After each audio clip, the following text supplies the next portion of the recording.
Okay, today I will just recap outbreak of World War II in Asia Pacific because most are forgotten already. Okay, so I will just go through, and then later on, once I finish this, we can you can ask me some questions, or we can try to attempt some of the chapter 5 was. All right, some of the questions right at the end. I have consolidated all the SEQ questions, right, for chapter 1 to chapter 5. Okay, so let's start with our engines, get our brain started again. All right, outbreak of World War II in Asia Pacific. Okay, now this is considered chapter 5. Chapter 5, we saw Japan as a rising power, and during that it goes back to, I think it's also good to revise chapter 3, which is during the Meiji Restoration, and also the rise of Japanese militarism. Okay, and there's this video. Let me see whether I think we would have watched this Meiji Restoration video already. Okay, so let's go away from it first. Looking at modernization of Japan, the Meiji Constitution actually provided a form of democracy. So Meiji Constitution at that time is where the emperor would maintain a dominant position, and that is how Japan was able to modernize and became one of the most fastest industrialized country in Asia. And Japan's economy started to to rapidly grow, astronomical rise and increase, and it started to transform Japan, right, into a very, very powerful country, a small little country, and became very powerful in Asia by the early 1900s. All right. Now, this is just a very nice picture that I saw, 1894 to 1895. They have always been in war. They come from a background of militarism, strong sense of militarism. They have always been in war, lah. All right, since the in the late 19th century, all the way, lah. Always at war with China, lah, with neighboring countries, lah, with Russia, lah, never ending. Okay, so they have always been in war, and then again war against Russia. So these were the two, going back to Japanese militarism, right? We remember that these two wars, the Sino-Japanese War and also the Russo-Japanese War, were the two wars that Japan won. And this gave them a lot of confidence that, wow, small little country can actually overtake and can actually invade another country and take over and win over Russia. Russia is supposed to be one of the very strong countries at that time. And they also annexed Korea, controlled Manchuria. Remember chapter 3? Okay, all right. Because the chapter 5 and chapter 3, right, kind of like link together a little bit, because of militarization. That's how the outbreak of World War II came about, correct? How can you have outbreak of World War II in Asia Pacific with no military? Okay, you need to have that kind of firepower behind you in order to progress forward. Okay, so this was the time when they annexed Korea. They took over Korea and controlled a huge part of Manchuria. Now, can you remember why did they wanted to control Manchuria? What was the purpose of controlling Manchuria? The land. Yes, the fertility, and also because to fuel the rapid population growth in Japan. Japan didn't have enough land for agricultural crops. Rapid population growth, they didn't have enough food. They also had to look into China in order to grow food and then bring it back. Manchuria is also very rich in natural resources. Okay, they were very, very rich in natural resources, especially iron, whereby that's where they needed a lot of iron, iron and coal to fuel their industrialization. All right, so they needed Manchuria. So Manchuria at that time, or part of China at that time, was in a chaos, all right, because they were not managed well. China back then was not the China that we know now. Okay, very, very different. And Japan was very prominent in modernization. Japan at that time, during in the earlier days, they were very smart. They developed a very close alliance with Britain. It means they were good friends with Britain. World War I, good friend, kakilang. Hey, still haven't. You told me before holidays, oh. You told me you're going to. I am going to, Yeah, it's arranged now. but haven't found up. Eh. Correct no, you haven't found up yet. But it's now very arranged. Okay. Now it's very arranged. Okay. All right. So, at that time, Japan, after World War One, they have a very close alliance with Britain. Right, we're good friends with Britain. Full member of the League of Nations. They even signed the Washington Naval Treaty to reduce building warships. Now, remember the first treaty after World War One, right? They signed this. There was the first one was the Washington Naval Treaty. The second one is the London Naval Treaty. So in the first naval treaty, they were able to get Japan, right, to reduce building warships. In actual fact, members of the LON, or members who agreed to the Washington Naval Treaty, they were able to convince these countries to reduce building warships. So the Washington Naval Treaty was actually the first so-called success of the LON. Okay, so they were able to reduce building warships, because once you reduce warships, you reduce their naval strength, but Japan had to reduce their naval strength more than the US and the British. That is where it's quite questionable, because Japan didn't seem to have, didn't have enough. They are very, actually, if you look at Japan geographically, the location of Japan geographically, they are also open and at risk to a lot of neighboring countries, China, Korea, all right, Russia. But they felt that, how come I must reduce my naval capacity more so than the US and Britain? Now, Britain especially, because Britain being they are the so-called I won't call them alliances, but the main powers are in the LN. So they would dictate how much I can reduce. But see, in order to be fair, everybody should have the same reduction, right? But Japan's reduction seemed to be unfair to them. All right, but then again, they diam lah, nothing much they could do, but they just continued to have trade deals with Britain, and of course with US in order to expand their trade. So they were very quiet. They were just buying time to see how far they can go.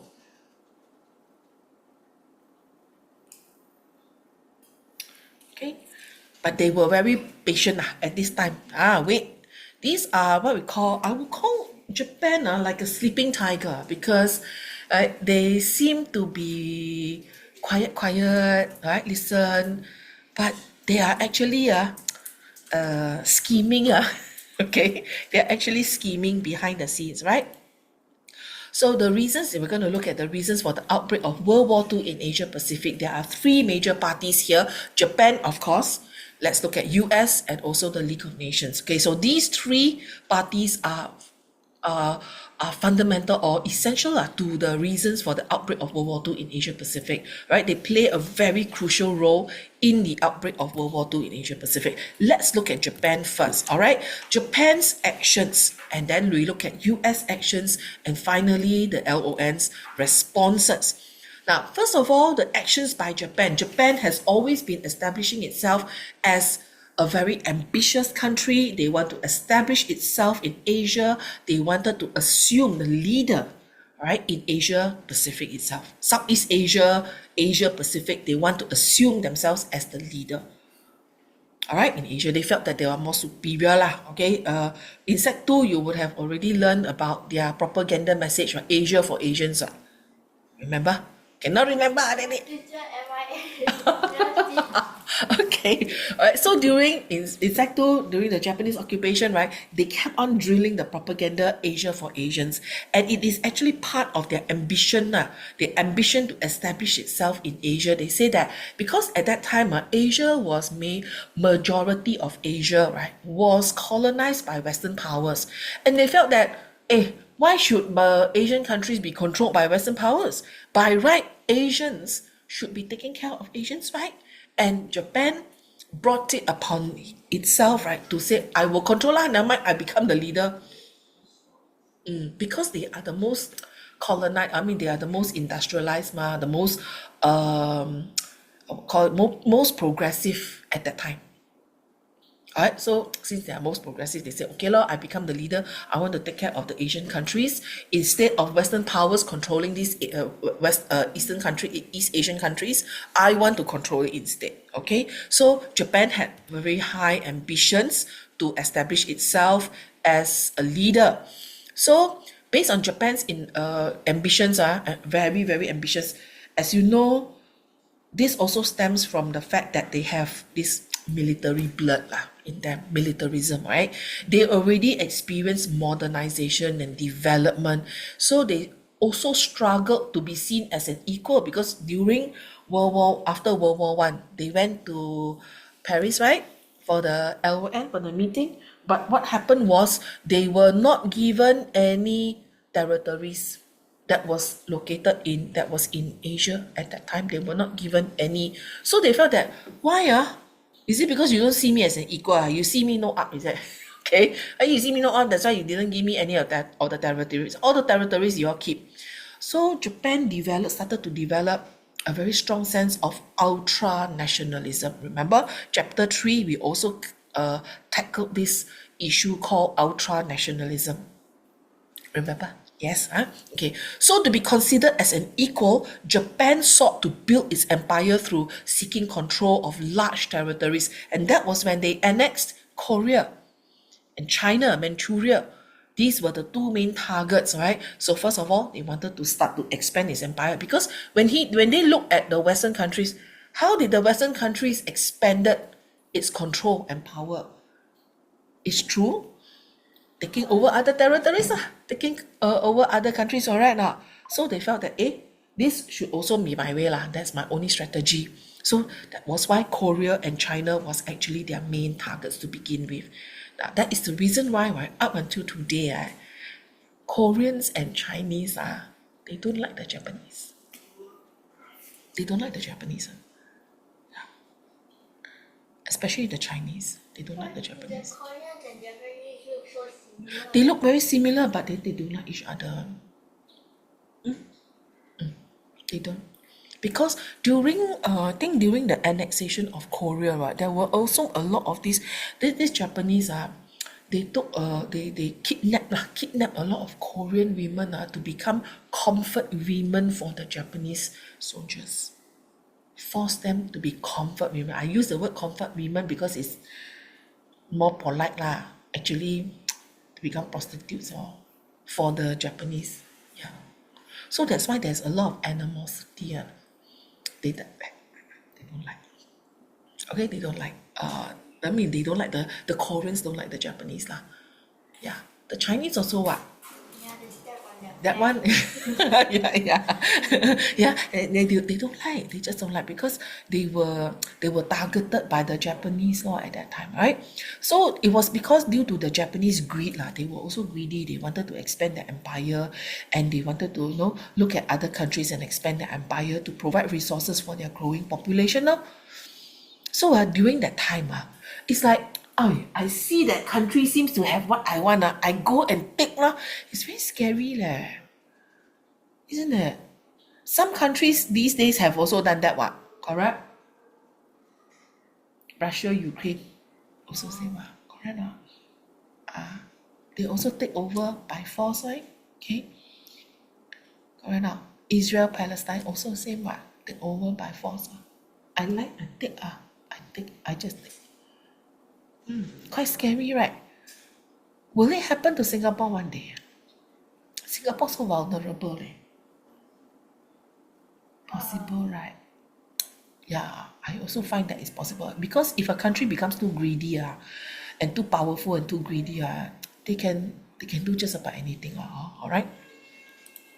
So Japan also ran into conflict with Russia because of the sea routes to China. So making enemies along the way because as you know, right, Russia and China and Japan also, they share part of the Japan Sea on the north, right, and they were also in conflict with the Russians. So because of that, China continued conflict. Japan also had continued conflict with China over the Korean Peninsula. So the whole at that time there was no north, no south. So the whole entire Korean Peninsula, and it led to wars, and ultimately China defeated, right? Ultimate defeat of China and also the island of Taiwan.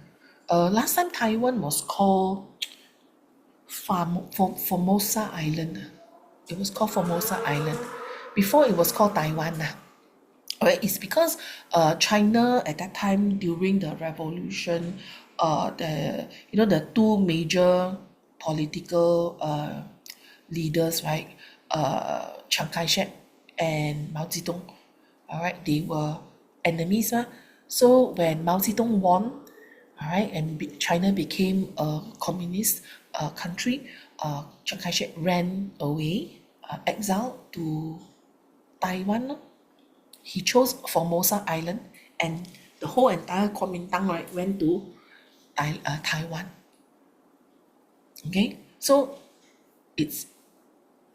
Do you know the reason why China seems to claim state claim over Taiwan? They say that Taiwan belongs to them. You did not? Okay. Another long story lah, that one. Okay.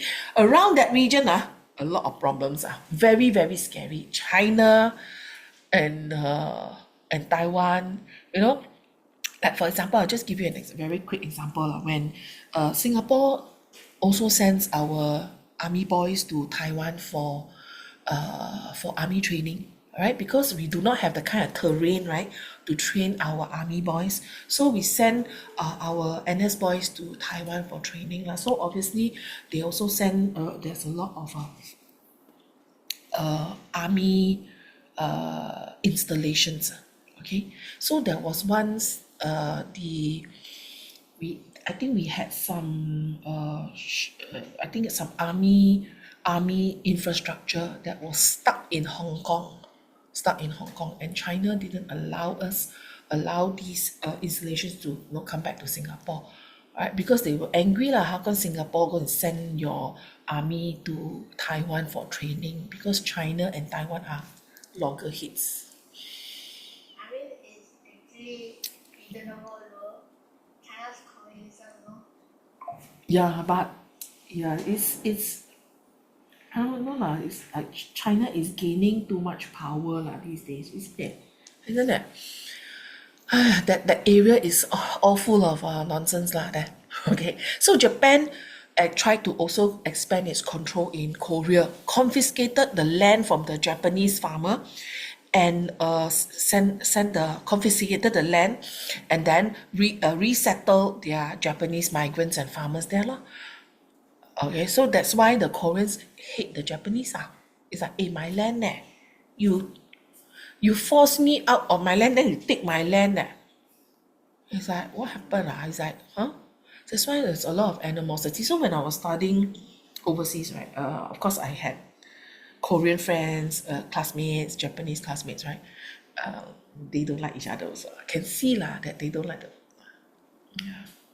Then I think, hey, so long time ago already, I still say, yeah lah, we were taught lah. They say that the Japanese were also taught, the Koreans were also taught not to like the Japanese one. Okay, because of long-standing tension.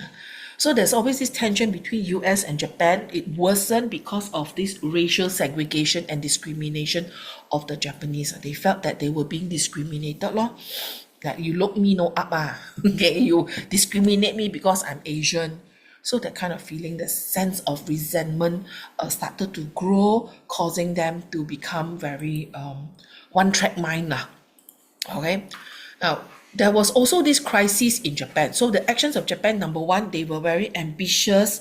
They were also very aggressive. But there was also a crisis in Japan at that time, which also led them to the outbreak of World War II, quite frankly. All right, because they had lack of resources. It stemmed from the fact that in Japan, the geographical location and the geographical makeup of Japan, right, is such that it does not promote agriculture, All right, I mean, large scale mass agriculture, it does not, because the terrain of the Japanese islands, right, is such that it has the backbone of the entire island. It has a string or a row of mountains. So you cannot grow agricultural crops along the mountains. So that's why they don't have enough land. All right. Furthermore, right, Japan being in that very precarious geographical location is also subjected to a lot of extreme weather, extreme hazards, tectonic hazards. Right, Mount Fuji is an active volcano. Did you know that? It's an active volcano. And as you know, Japan, the Sea of Japan, right, is also subjected to a lot of earthquakes, all right, and tsunami. The word tsunami comes from is from a Japanese word. It's a large, very, very large wave. The word tsunami comes from is a Japanese word, right? So because of all these because of how it is geographically located, right, they suffered shortage of land, shortage of resources all the time. All right. So tsunami is nothing new to them. You know what tsunami is, right? Okay. How they make the house strong enough? Cannot lor. During that time, they could not make the houses strong enough. They could only build the houses further away. But a lot of Japanese, majority of Japanese were also coastal community, but they depend on the sea for their livelihood. So they have to live near the coastal area. But it cannot be so near. I mean, they have to take a risk, lor. All right, because what is their number one food source? Fish? Yeah, lor. So a it's like chicken and egg. I need the fish, but then if I live too close to the waters, right, I could be subjected to tsunami and my family all will die. What if you live far away and then just drive all the way to Can but it's not effective because that last time we got drive leh. the Alright. rickshaw? Can but it's very far off, very Wait, you got far. horse. It very far leh. So a lot of the land, especially if it is affected by a tsunami, right, the land is totally destroyed. That's why they do not have enough land, shortage of land. Right? Some my students say, but Japan so big leh. So big it's got so much land compared to Singapore. But you see, it appears like as if there's a lot of land space, but not all the land space is actually usable or arable for agriculture. Okay, so when there was a population growth now during the Meiji Restoration, right? Wow, there was a huge increase in their economy, industrialization, and of course rapid population growth lah. But because of the rapid population growth, it grows so fast at such a short pace of time, it also caused economic problems. And at that time, chapter 3, militarization, what did the people feel about the Japanese civilian government? Useless, right? Right? Cannot, they are not able to achieve help in the economy. Okay, so there was a lot of demand for consumer goods, and then suddenly 1929 happened, Great Depression.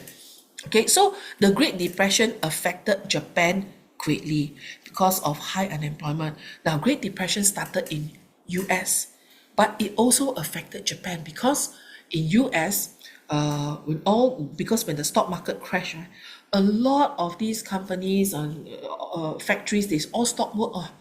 Stop. So when they stop, they cannot afford to buy anything already. What? They cannot afford to buy any imports, and therefore Japan was producing things for import. Correct? They were an industrialized country, so they were producing large things for import, but nobody wants to buy from them. So what happens to all these zaibatsus? No choice, they had to go bankrupt. Yeah, they had to close shop. Okay, and even though they were suffering from Great Depression, right, the Japanese civilian government at that time, they were mainly helping the zaibatsus, the big companies to survive. But those who are middle and below, right, all of them suffered very, very tremendously. So the economic crisis, it forced the Japanese to try to resolve their problems. We got to find a way to resolve this problem where we cannot continue to let the people suffer, isn't it? So they got to find another outlet lah, right? Another way to resolve. So how? Okay, because not enough, lack of resources, lack of landlord, no choice lah. I have to look elsewhere, right now. Okay. Then this crisis in Japan, there was a divide between the civilian politicians and the military leaders. They could not see eye to eye. Correct? This is part of chapter 3, whereby the civilian politicians were seen to be useless compared to the military leaders, because the civilian politicians, right, were not able to control the people. They were not able to provide sufficient jobs. They were not able to resolve the economic problems. And the military leaders said, you're useless. We asked for more warships. You come back with none. All right. So they begin to feel that these civilian politicians was not stable enough. So the military started to gain power. Remember? Chapter 3, they started to gain power. And of course, the people also believed them, because the military was able to address a lot of the problems and also to gain support from the people. Okay, so as you know, Japan's history is also very strongly favoring military. They come from a long line of ninja warriors. All right, they are all warriors, but to begin with, they're military. Okay, back then the military was very different because the military is who gets to join the military is based on your family. So if your family member is father is a military man, right, then obviously his son will also take on that role. All right, they will carry on. It's a tradition. Okay, so it has always been a very strong military tradition, and they've always been aggressive to other nations. So it's like inevitable that the outbreak of World War II will come about. Okay. Then its expansionist foreign policy was also okay. I feel that the Japanese expansionist policy and number one, Japan's ambition is somewhat similar. Is because of the ambitions, very high ambitions to establish itself, and therefore led to the expansionist policy. All right, okay. Now, the expansionist policy is actually due to the rise of militarism in Japanese political leadership.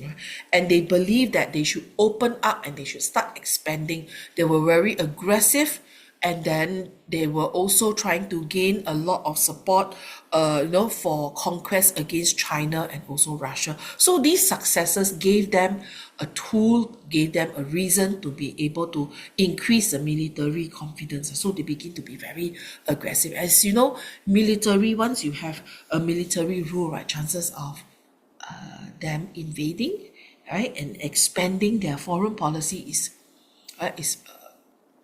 is inevitable. They felt that, again, the Japanese responsibility to remove Western power from Asia is that Asia for Asians, that mentality. Remember the greater co-prosperity sphere? The greater East Asia co-prosperity sphere. They created this sphere. They said that this whole entire sphere, right, it all belongs, is called East Asia. So under this East Asia co-prosperity sphere, we should share our resources. We should share our resources, and then when I am prosperous, when I earn money, I will also share it with you all. Yeah, so far they only took but never share. Alright, not they took all the resources but never share. But it was part of their expansionist policy that led to the World War II, the outbreak of World War II. And Japan also started to use its education system to cultivate a sense of nationalism. All right, and they begin to be very wary against the Europeans, the Westerners.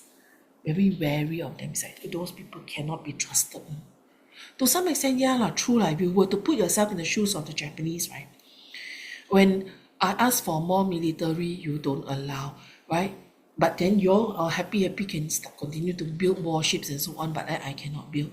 The same goes, even up until today. Just not too long ago, a few months ago, Japan's foreign minister, he requested to form NATO, right, to protect Japan. And US is, Why? Okay, again, because Japan is in a very precarious location, a geographical location, and they up until today, they are not, their military, their armament is still controlled, no?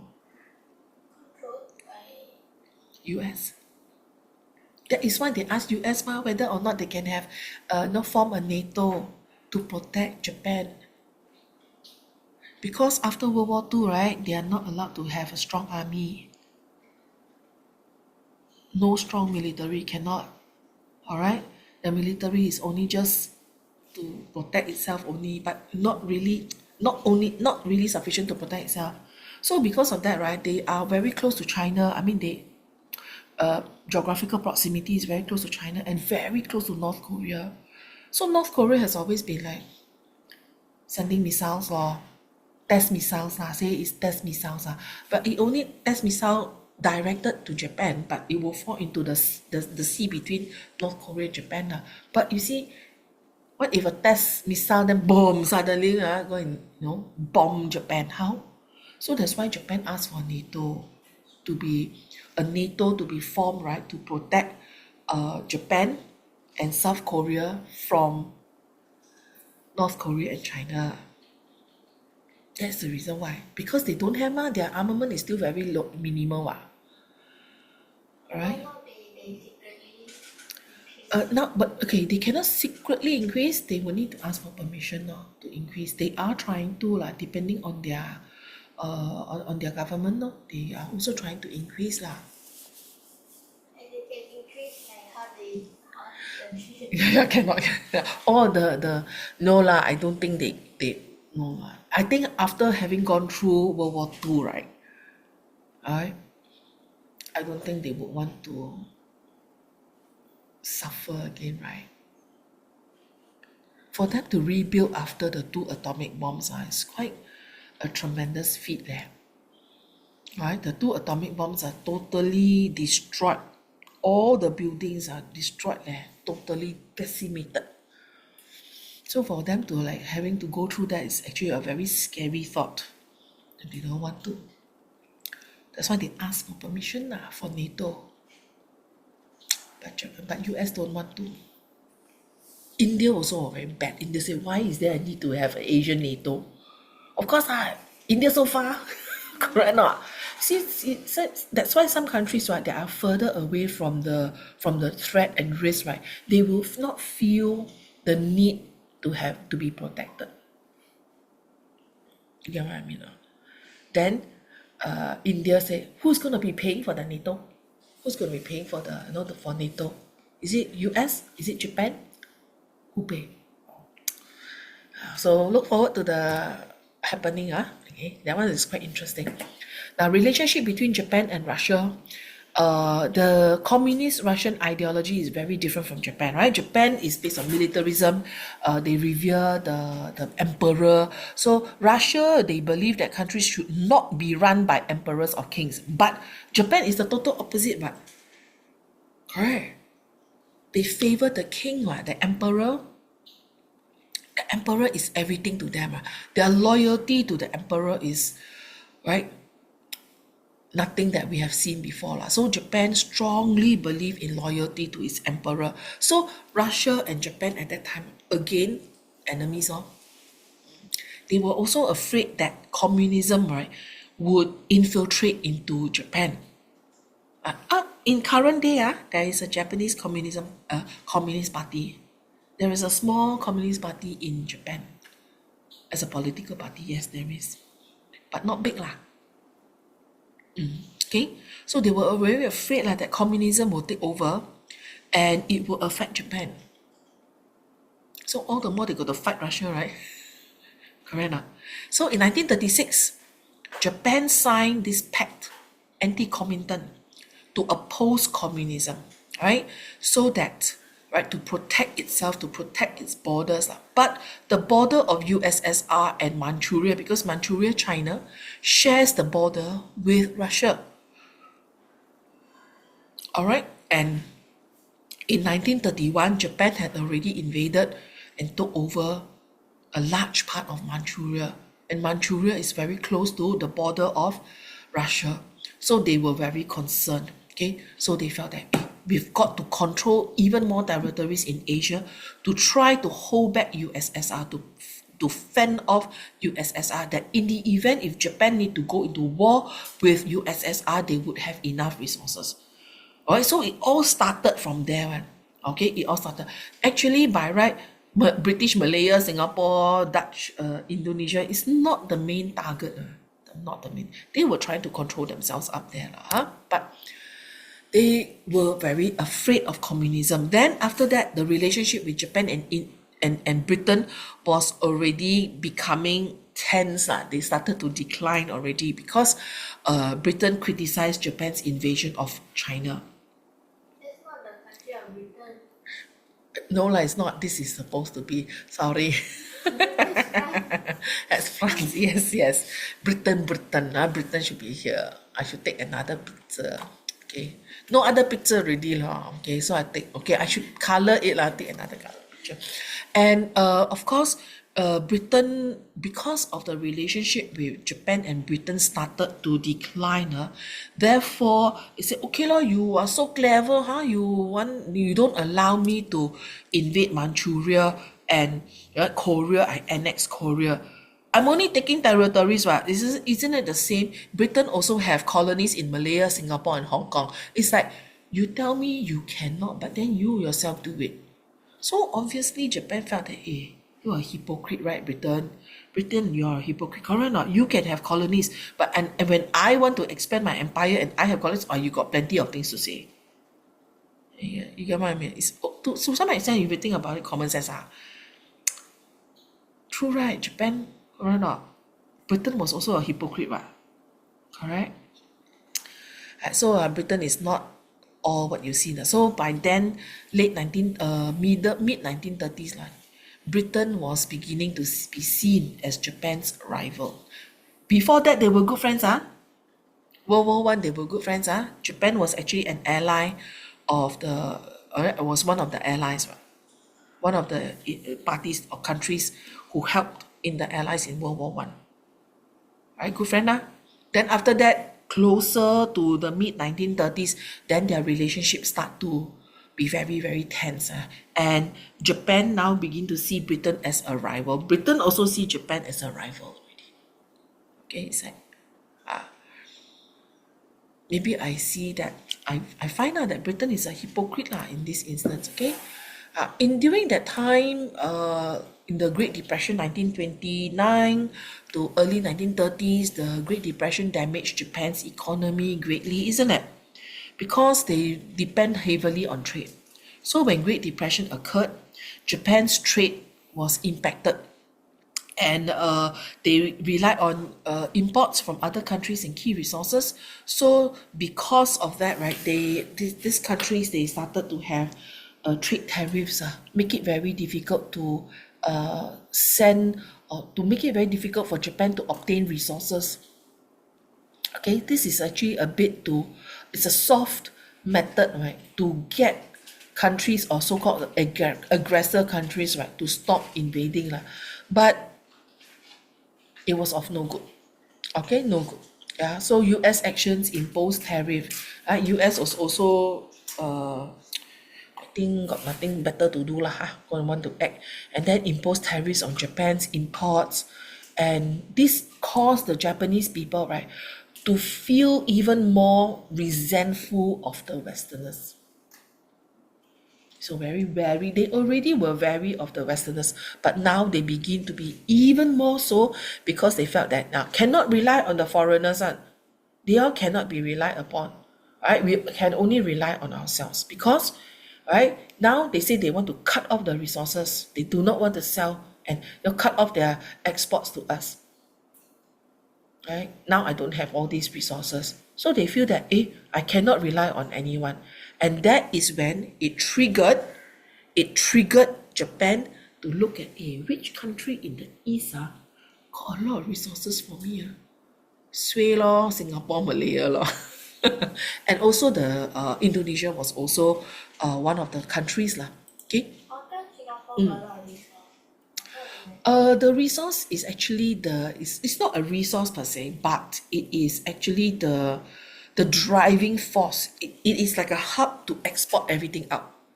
Back then in Malaya, there was no port, all the natural resources, right? Tin la, rubber la, all sent to Singapore. Singapore would process it and then they have the port to send it out. So that's why if I want to get all the resources from Malaya, right, I also have to get Singapore. No other choice. It's like brother and sister, take as well. If not, then how? How am I going to send the thing? Cannot, no port, right? To send. So Japan's limited natural resources and heavy reliance on trade and the impact of the Great Depression, right? It forced Japan no choice but to seek expansion in Southeast Asia. No other choice but to seek. So and then US already stopped, right? Got give trade tariffs lah, make it very difficult, right? For Japan to have resources, then coupled with Great Depression, not enough money, right?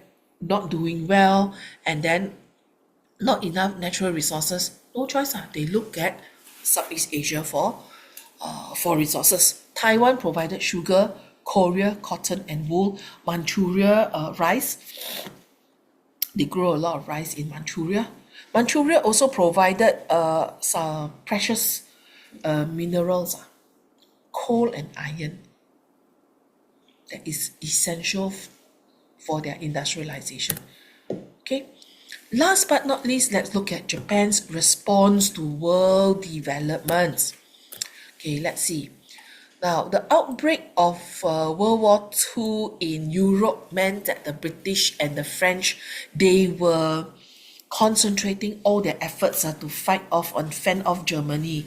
So they know that, which means, right, the Southeast Asian countries, the territories in Southeast Asia, the colonies in Southeast Asia are totally unprotected. They felt that this was a way in which Japan would be able to obtain these war resources very easily. So they're like, okay, since now the owner is not around, I can take.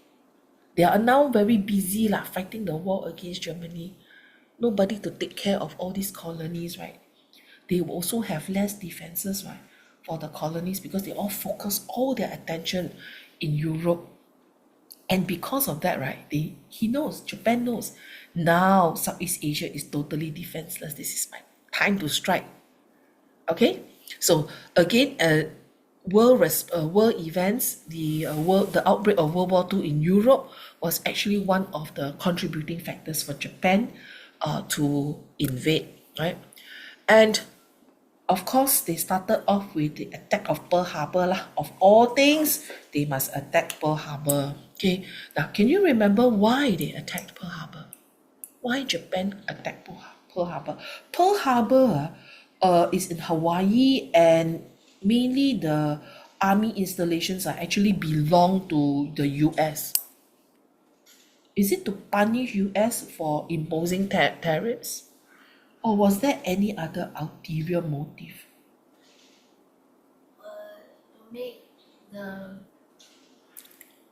military power weaker. The military power. Whose military power? The air. Air and also the naval forces, because most of the ships, right, the US warships were bombed in Pearl Harbor.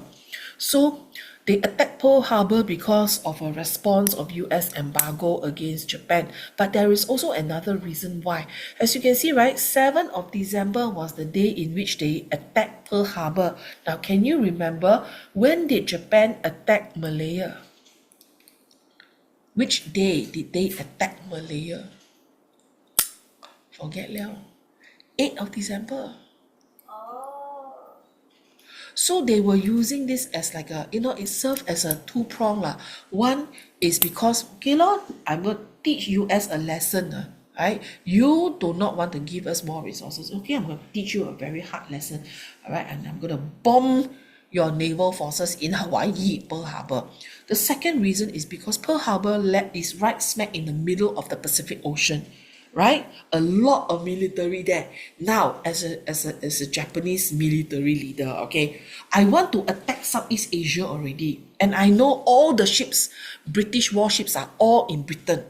No time, man. Even the stupid fleet strategy lah that, all right, remember? The fleet strategy that you learned, the Singapore strategy, Britain said that if you are attacked, then I send the warships. By then too late lah. You see how far is Britain and in Singapore or not? It will take at least close to 3 weeks, 3 to 4 weeks to sail, right? Correct? So they know that Britain would not be able to send warships in time.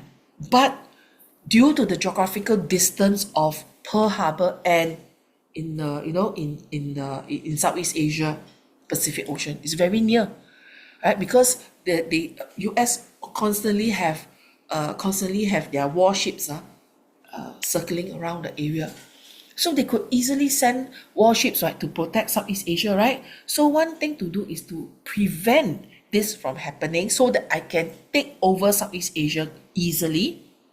I bomb Pearl Harbor. They purposely attack all the warship carriers so that they cannot launch any form of attack, because they have to take care of themselves first, how to launch. So then after that, the next day, right? The next day, 8th of December, Japan started its invasion. They already positioned themselves, all right, and started to attack northern part of Thailand to get into Malaya. How come they got so many people fighting? Japan, Yeah.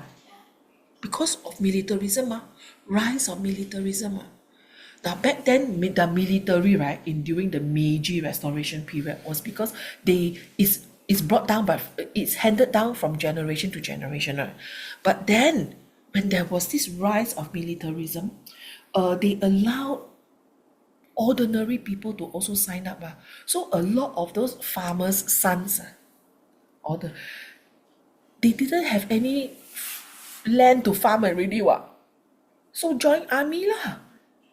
If let's say I'm a farmer, I got 5 sons, how am I going to feed all my 5 sons? I say, hey, go join the army lah, because they allow them to join the army already, So that was how they were able to recruit such large numbers of people to join the army.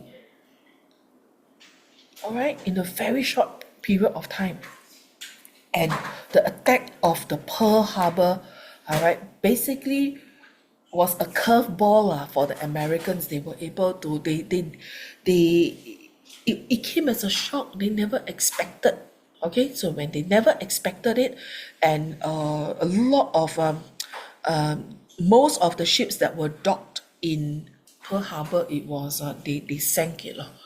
But there were 2 other warships that were not in that area, that was not docked in Pearl Harbor itself. So only two, even not two warships. Oh, many warships. Okay, there are two distinctive types of warships. There's one warship is called an aircraft carrier.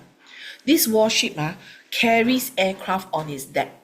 Okay, because last time or even now up until today all right, our aircraft, our stealth planes, aeroplanes, they cannot fly for such long distances because of the fuel shortage. All right, so they need to have the aircraft carrier to carry them close to the location, and then they launch their aeroplanes from there to attack the enemy.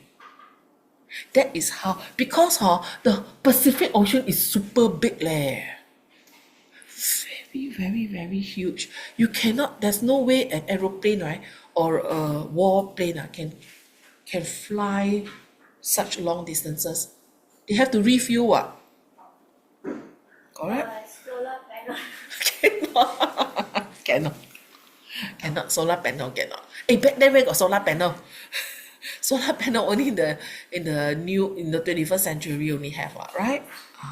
So it was also, the attack on Pearl Harbor was actually quite crucial for the outbreak of World War II in Asia-Pacific. All right, the attack of Pearl Harbor is, I think, the most prominent historical event.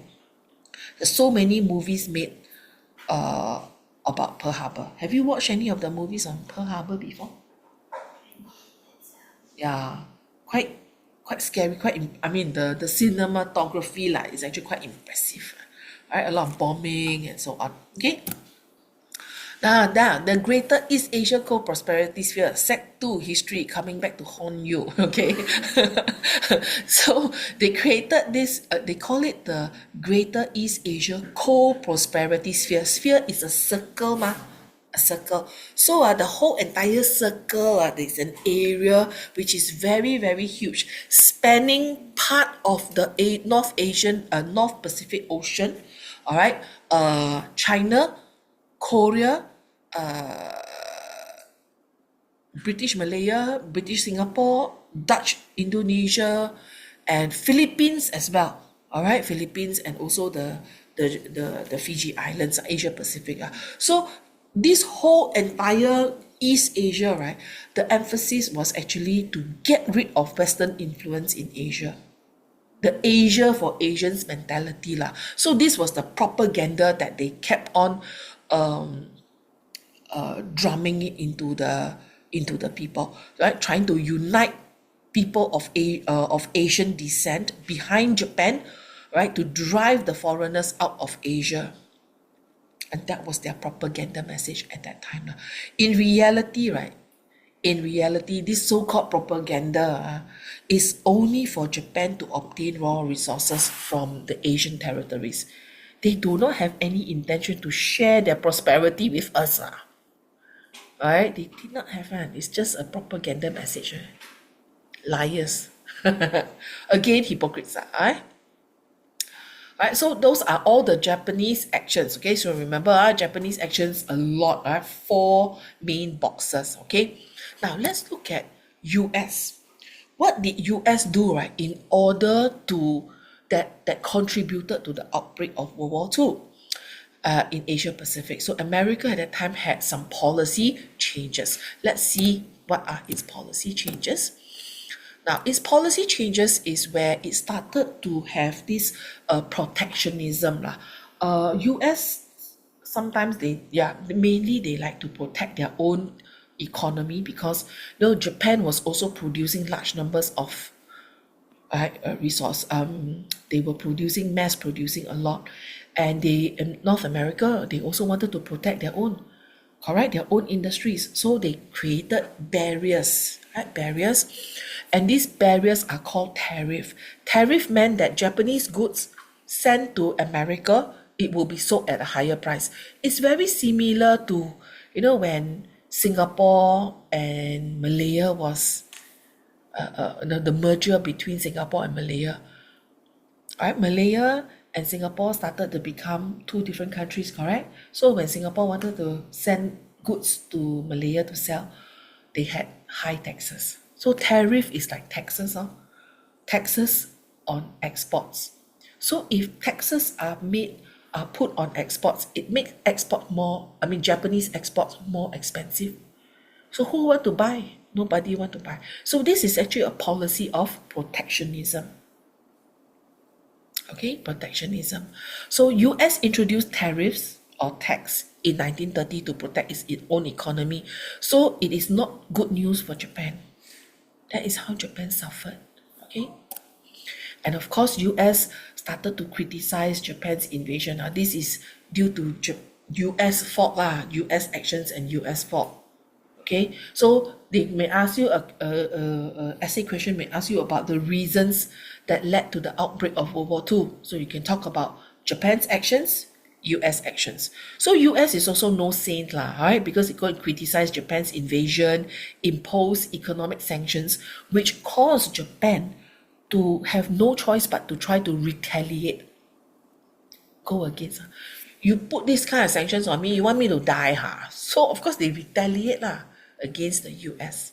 Okay, so partly, right, the attack on Pearl Harbor was also like a punishment towards US, to punish US. It's like you put in economic sanctions on me, right? Okay, I bomb your naval base. Okay. Now, Japan also had very strong views about keeping Asia for Asians and was very keen to drive out the Western influence. Okay, so Japan's powerful navy started to compete with the US. So Japan had a very, very powerful naval force. And they wanted to also compete with the US. They felt that they were strong enough to compete with the US and to gain power of certain important regions in Southeast Asia.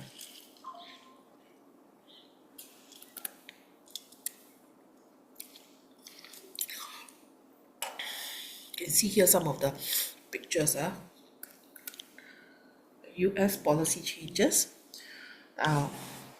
US mainly is not very keen in getting itself involved in any foreign conflicts.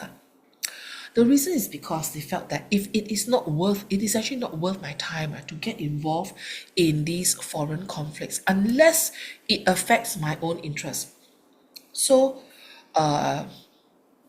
Franklin Roosevelt, FDR, he changed the foreign policy, right? Because he was very worried about Japan's ambitions. They were growing, very tense. They also wanted to keep Japan in check, making sure that they do not excessively expand too much. Okay, so US announced a series of policies, economic and financial policy measures to try to stop Japan's aggressive foreign policy.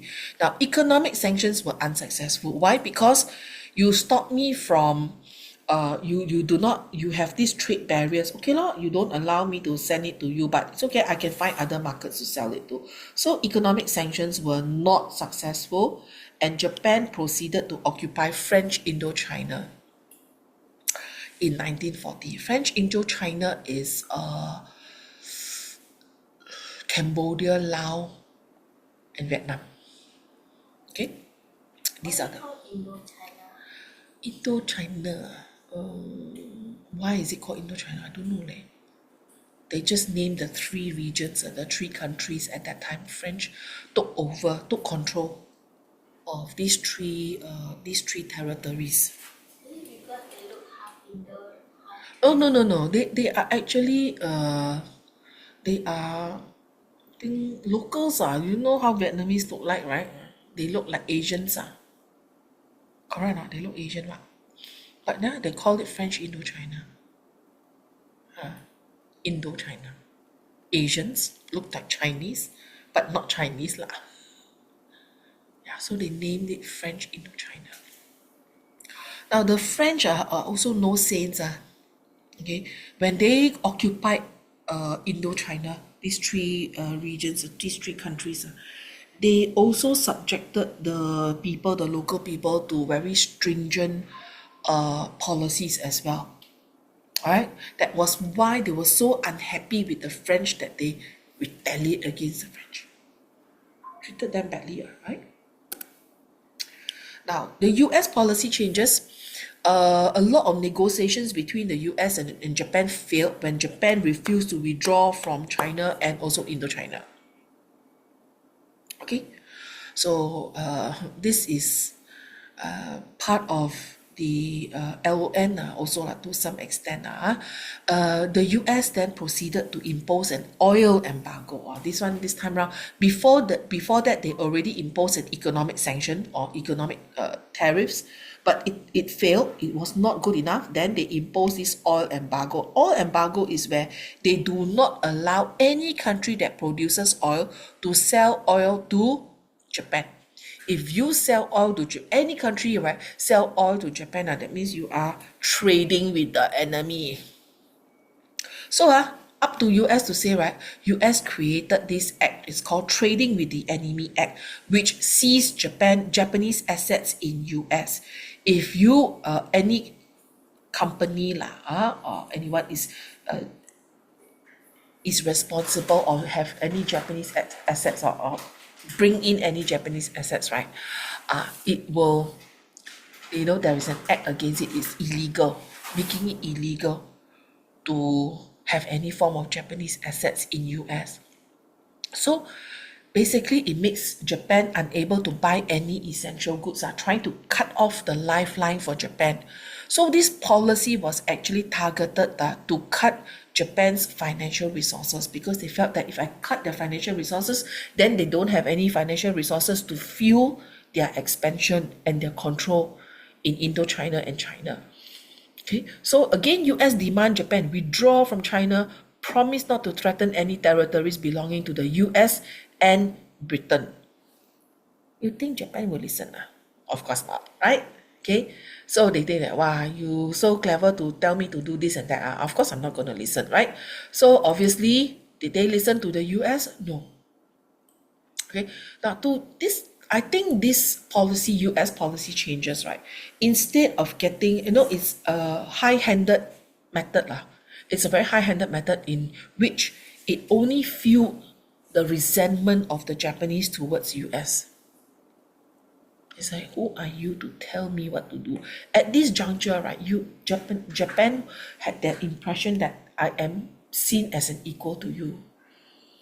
Who are you to tell me not to do it? No, they do not want to listen. Okay, let's look at response of LON. It's basically the weakness. We're going to address the weakness of LON.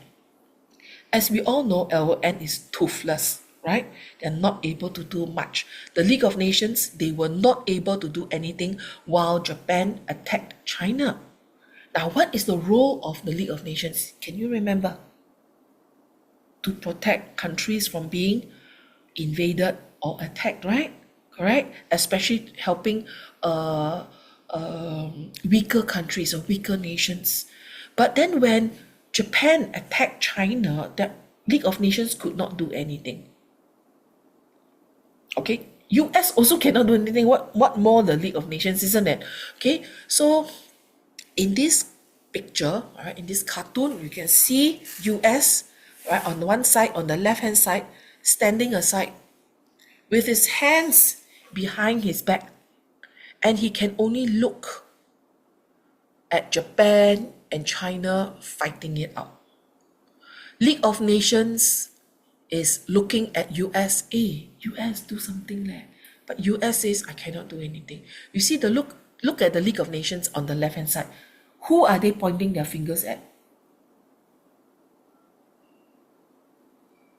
They're pointing their fingers at US, right? Expecting US to react and respond. Right? Look, you see? Hey, they're fighting. Hey, you're supposed to go and make them stop fighting. So this goes to show, this cartoon, right? It represents or it shows the weakness of the League. They're not able to really prevent any war from happening. Okay? Let me pull this thing down. Right.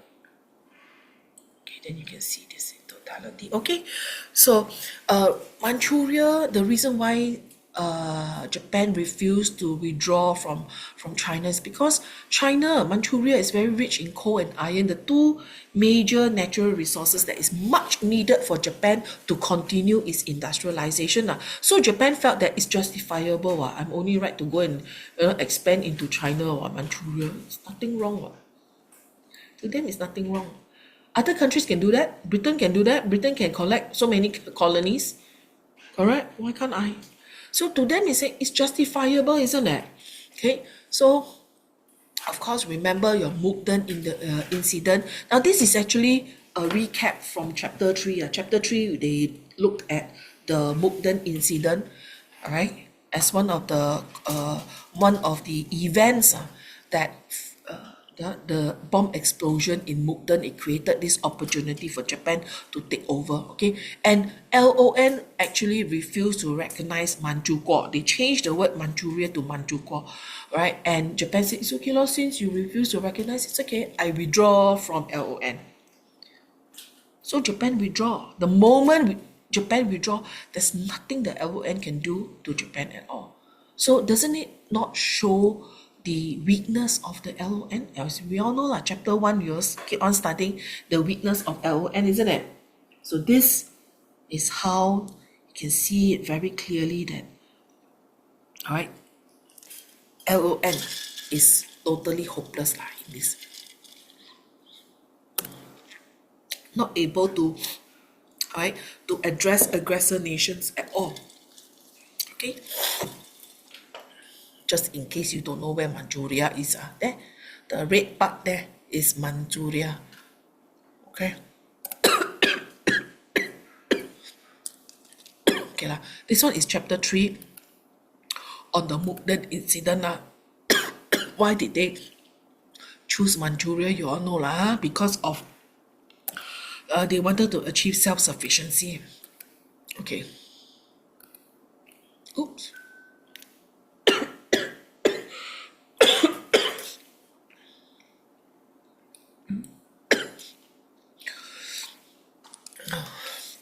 Hold on now.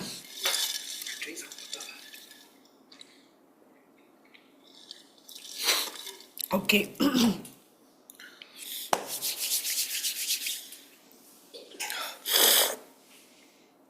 Now then, when we're looking at the LON's weakness, okay, at that time, none of the European powers also wanted to reduce their trade with Far East, but no, since a lot of these American firms have taken over, all right, they lost businesses, right, the league also had no choice and there were no other choice but failed to do so. Okay, the alternative of military sanctions was not appealing, because once you get involved in military, right, it will only cost a lot of money, and a lot of these countries were not willing, right, to sacrifice their military for another country lah. And for Britain and France, they already have a lot of colonies in the Far East, so they were very fearful that further sanctions, right, would actually provoke a Japanese attack. Okay, and the League felt at that time they could not do anything. They didn't have the power, so they led a commission of inquiry to Manchuria. Okay, and he spent Lord Lytton, he spent 6 weeks in the province, and he felt like, he felt that he came to the conclusion that even though the Japanese were provoked in various ways by the Chinese, the invasion was not justified. But unfortunately, all right, they just couldn't care less. Japan's response was, I don't care less. You can condemn me for all you care, right? But they decided, okay, I'm going to just walk out of LON. So this is again an example to show how weak the LON is. LON has always been known to be weak, and in this instance, it absolutely failed, right, to contain Japan's aggressive actions. He is I won't call him a political person, but he is a person who was asked to, he was appointed, right, to write a report or to come up with a commission of inquiry. A commission of inquiry is like an investigation, right? In Britain, okay, when Britain was in Singapore at that time, there was also a commission of inquiry that was done right after the Maria Hertog riots. And that was how the Randall Constitution came about. They came up with, so the commission of inquiry is like an investigation to investigate, right, what could to investigate about Manchuria, all right, why or what actually happened, what is the cause of it, all right. So they felt that invasion was, of course, Japan is wrong right? They wanted to find out, was it because of anything that Manchuria did or China did that provoked Japan, all right? So this this report came out, and the findings were accepted by a vote of 42-1.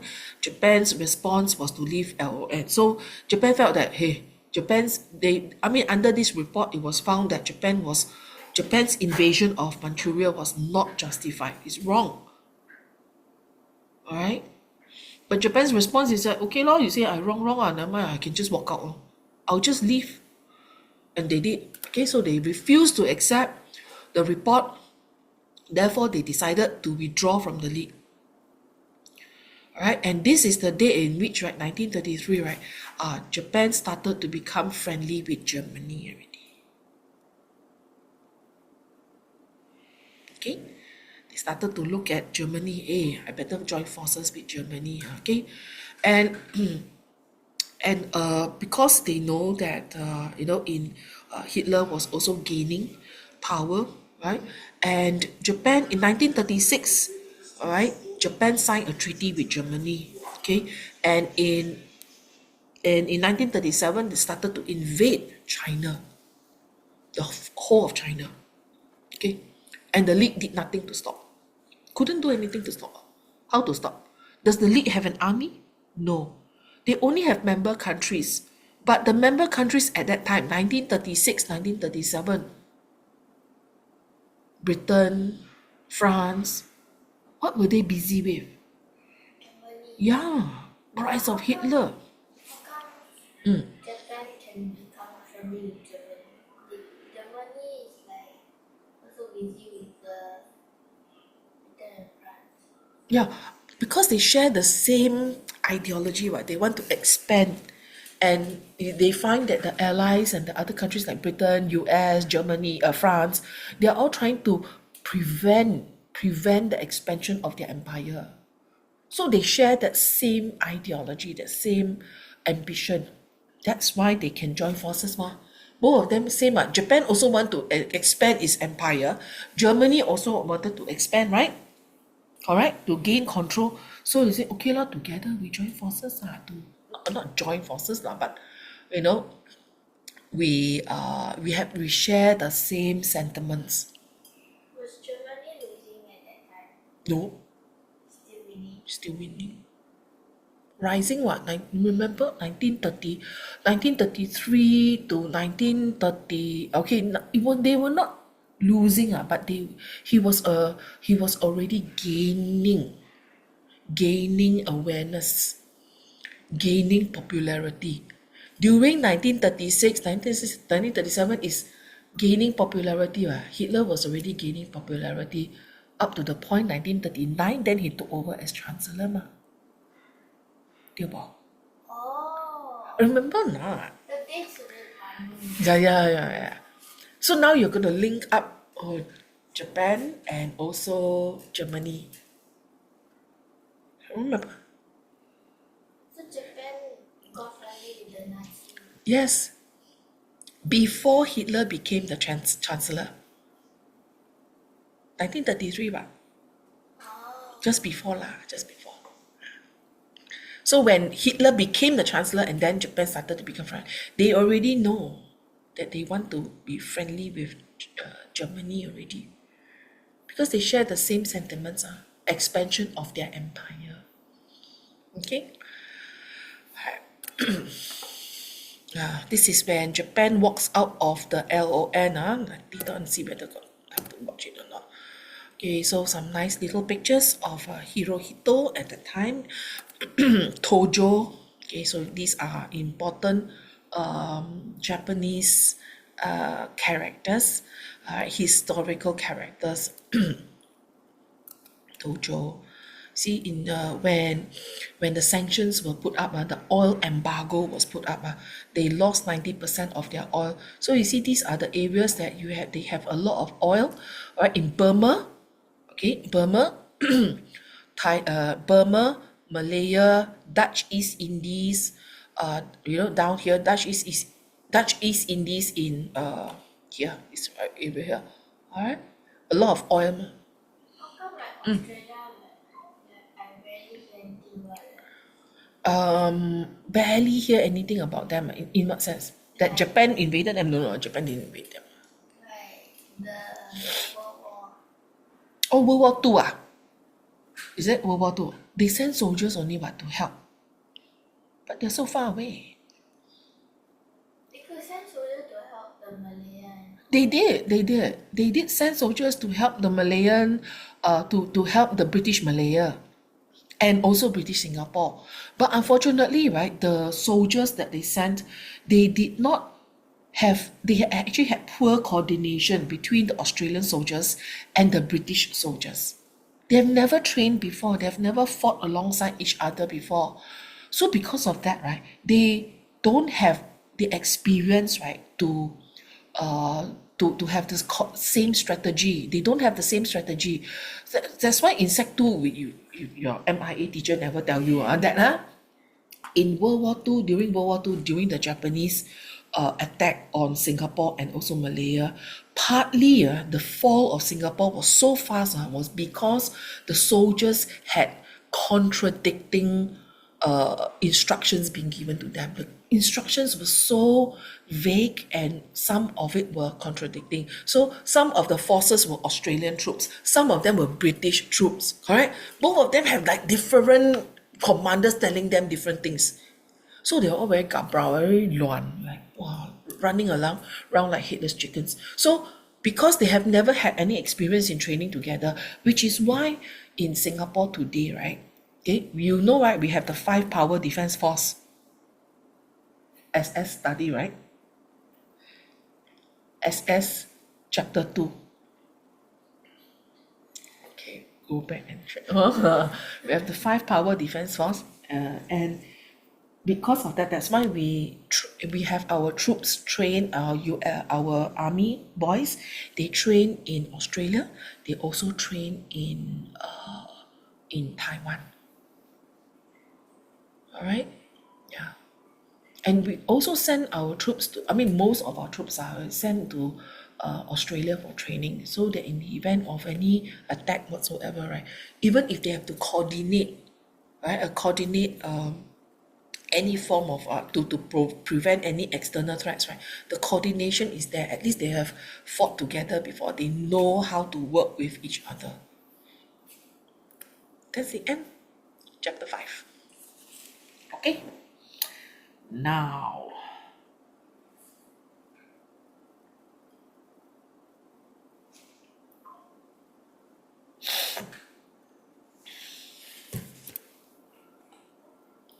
okay, I'm going to look at this. Okay, this is 6. This is chapter 6. Chapter 6, I will leave it for Mr. Lam to handle this. Okay. Okay, everything all here. Okay, so remember your mind maps. Your mind maps are super important, right? Crisis in Japan expansionist policies, all these are there already. Okay, so all these are here. Okay, now coming back to your essay compilation. Now,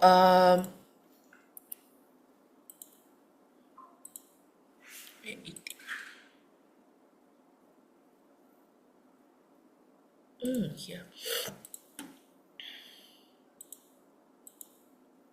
Okay, so chapter 1, I selected 6 topics, 6 essay topics for you to prepare your pills. It's important to start preparing your pills and keep them as a library.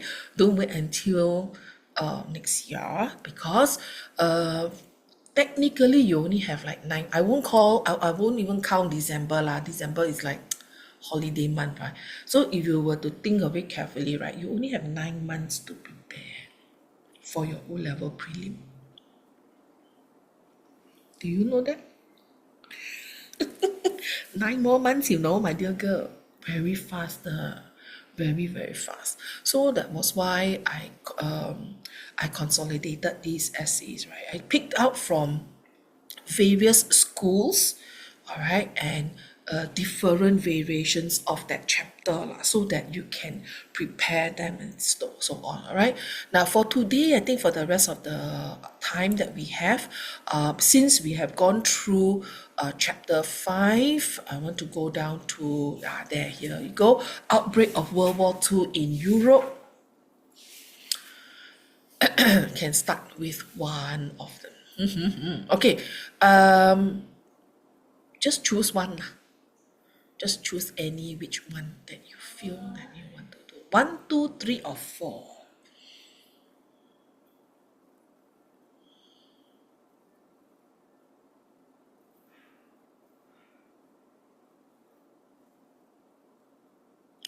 This is chapter 4. This is actually chapter 4. Right, mainly chapter 4, outbreak of World War II in Europe. Appeasement policy is the main weakness that caused the outbreak of World War II in Europe. How far do you agree? So in your answer, what do? You always Yeah, yes, the appeasement policy is actually one of the weakness that caused the outbreak of World War II, isn't it? Then in that paragraph, you need to explain, elaborate what the appeasement policy is all about. What were the actions of, actions of Britain and France, in the, in their actions, appeasement actions, that led to the outbreak of World War II, that caused the weakness. Okay, why? Examples, and then link it back. Then subsequent paragraph would be, no, it's not only the appeasement policy. What else could have caused the outbreak of World War II? Now, if you look back at your notes, right, there is already a, okay, let me check where I have my notes. First, chapter 4. Okay.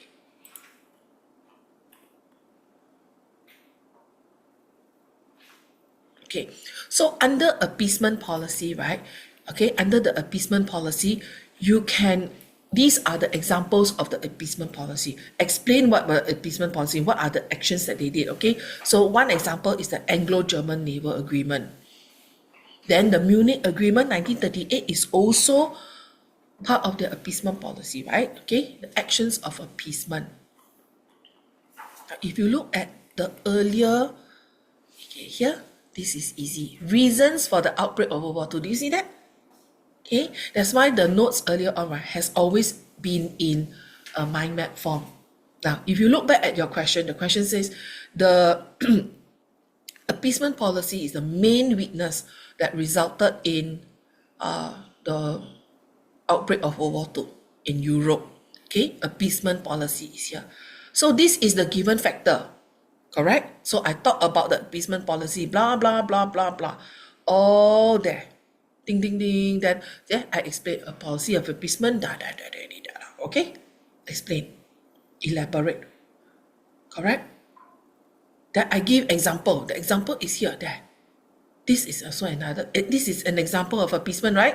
I can choose this example, Anglo-German Naval Agreement, as an example of appeasement, but I think the Munich Agreement is the easiest to write, correct? The Munich Agreement. Then, as a other factor, because in this kind of question, when they ask you how far do you agree, I must always agree, yes, the policy of appeasement is one of the reasons that led to the outbreak of World War II in Europe. However, there are also other reasons. Then you can choose failure of LON or Nazi Germany's aggressive foreign policies. So if I have time to prepare, right, I will prepare one given factor, two other factors. Yeah, two other factors are there. Nazi Germany's aggressive foreign policy and the failure of League of Nations. These are factor reasons, reason 1, reason 2, reason 3. Given factor is appeasement policy. So other factors is these two lor. 明白吗? You get it? Come, do this. Don't wait until last minute to do, because an essay is 10 marks each and you have 2 essays. Now, why it is, I emphasize on your essays as well, because it's 20 marks, So 20 marks is how much? It's about 40% of your entire paper lah. Okay? So 40% of the entire paper. Now, you ask yourself, for essays, do I have a chance to prepare? SBQ, you got no chance to prepare. You don't know the case study that will come up. You can only practice, you can only prepare yourself for the skills. But for essay, can you prepare? Yes, what?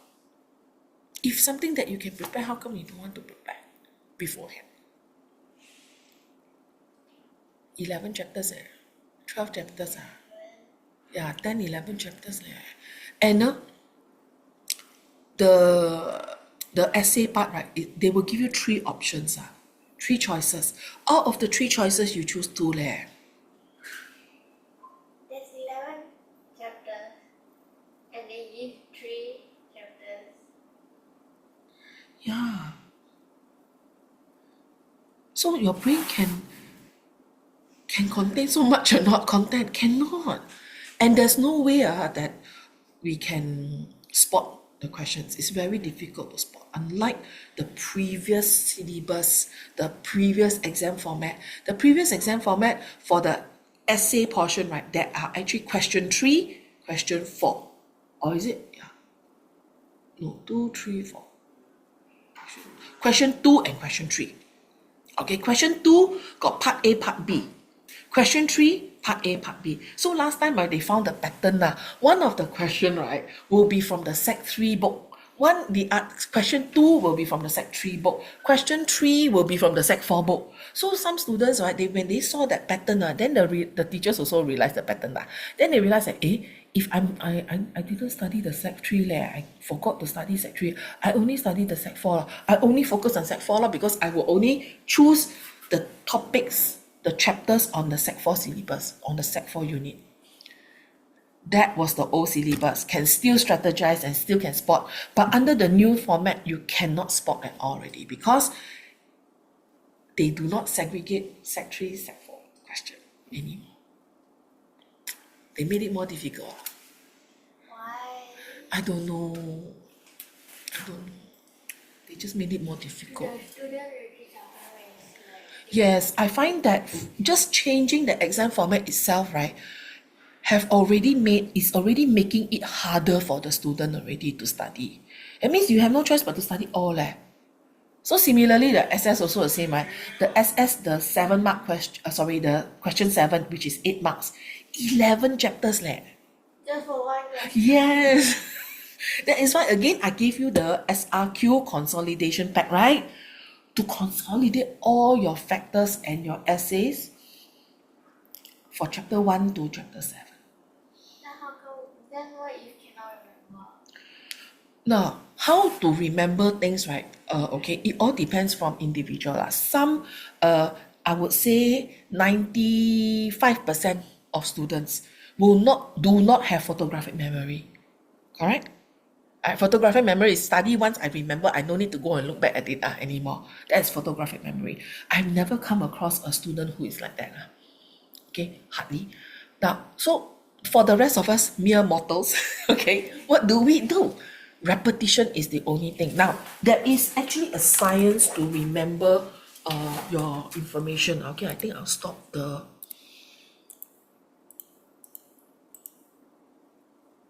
exit full screen.